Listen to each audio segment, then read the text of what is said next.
దీడు కనపస్తుండేటోడు ఎంత దొంగనా కొడుకు అంటే అంత దొంగనా కొడుకు మావ. సాయంత్రము ఫోన్ చేసి అరే నేను చూడాలని ఉంది, నీ దగ్గరకు వస్తానా అని చెప్పినాడు. సరేలే ఏదో పెద్ద ఫ్రెండ్ కదా, చాలా రోజులు అయిందని చెప్పేసి నేను సర్లే రారా అని చెప్పిన. తీరా మరి నా దగ్గరికి ఎందుకు వచ్చినాడు తెలుసా? నా దగ్గర బండి కోసం వచ్చినాడు. యాడికి పోతున్నావు అంటే ఈ టైంలో అమ్మాయితో బయటికి పోతున్నాడంట. ఇంకా వాడి కథ చూడ ఎట్టుందో.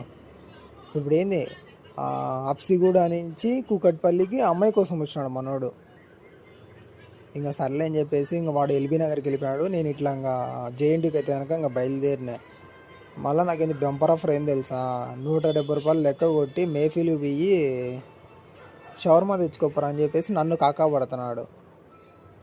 ఇంకా సర్లే చేసేది ఏం లేదులే, ఇంకా పీకనీకులే అని చెప్పేసి ఇంకా నేను ఇంకా 170 రూపాయలు కొట్టినాడు. 120 రూపాయలు షవర్మా తీసుకునే, ఇంకా మిగతా దానికి మెట్రో టికెట్ తీసుకునే.